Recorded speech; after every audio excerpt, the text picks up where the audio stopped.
Hey everybody, Nick Espinoza, your chief security fanatic here. Don't forget to subscribe. And today, we're talking about the robots that are running China's economy.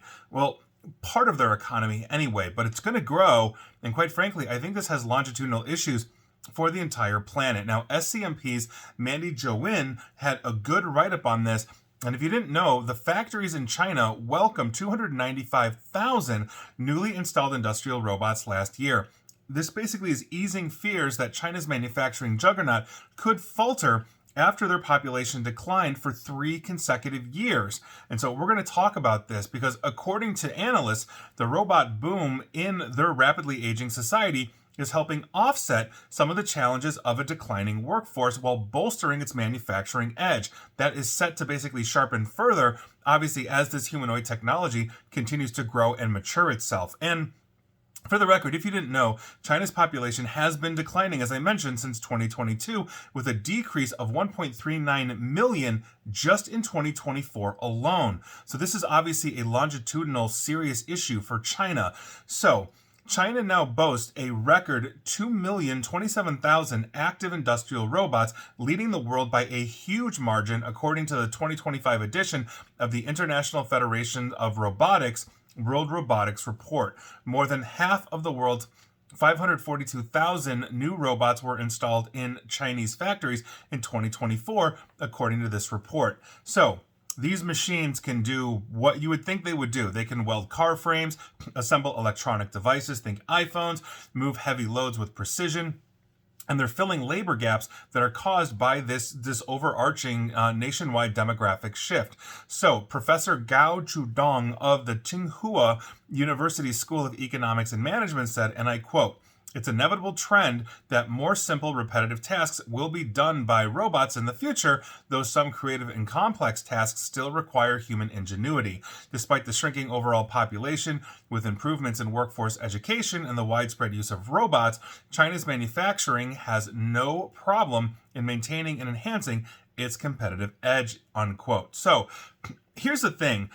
As I'm thinking about this, China's in a unique position in this case. So they've had a decades-long, that they've abandoned, but they've had a decades-long one-child policy that really only favored the birth of males. So China is now seeing the longitudinal effects of that policy as they had a declining population. If you're only birthing boys, you ain't got no girls to make more babies, right?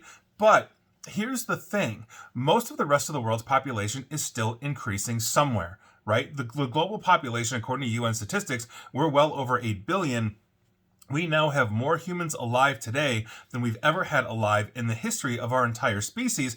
And you can thank technology, specifically health tech, for ensuring that that is happening and continuing to grow. So, here's what we're talking about here, though, because China could set up the model for how robots can basically run all of manufacturing and assembly floors and then show the world how to do it. But all this is going to do then is accelerate an already accelerated work displacement situation due to AI and robotics. So this is a huge issue. We still haven't grappled with the long-term questions of what to do with potentially legions of displaced humans that want to work but can't find jobs because, quite frankly, the robots are doing all of it. And imagine a robot worker or a completely automated factory with robotics. It can run 24/7, 365. There are no coffee breaks. There are no bathroom breaks. You don't have to pay it a salary. It's a one-time cost. You've got minor maintenance, so your downtimes and your outages are minor compared to having to stop for shift changes or shut down on the weekends, all these kinds of things. You can literally run 24/7, 365 almost. This is a huge thing. And so it's very appealing to corporations, to governments, et cetera, but we still are having babies. We are still growing the overarching world population. And while the entire world isn't going to go robotics in the next 5-10 years, many of the modern countries are really going to start going down that road, which means those that have the better health tech, that are living longer, that are having children, are going to have a much harder time finding jobs. We can't all put them in coding because the AI is doing that. This creative destruction that technology is birthing is basically creating a faster turnaround in technology and advancement than the humans themselves can catch up with. Creative destruction in the past were things like the Lamplighters Guild in London, basically being displaced thanks to electricity, but that took decades. And so they could learn other skills. But when those skills are being absorbed by creations of humans that are thinking and executing for themselves, we're stuck. And we're not stopping having kids.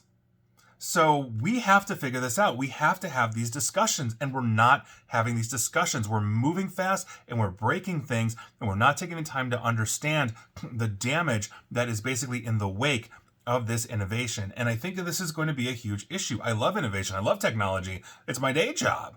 But we also have to consider the fact that we are potentially causing long-term harm to the human population as well. It needs a discussion, and quite frankly, we should start having it. And please like, share, follow me here on Facebook and Twitter at NickAESP, and please feel free to subscribe to me at YouTube as well. And as always, stay safe, stay online, and please attempt to stay private, informed, online, and employed. Take care.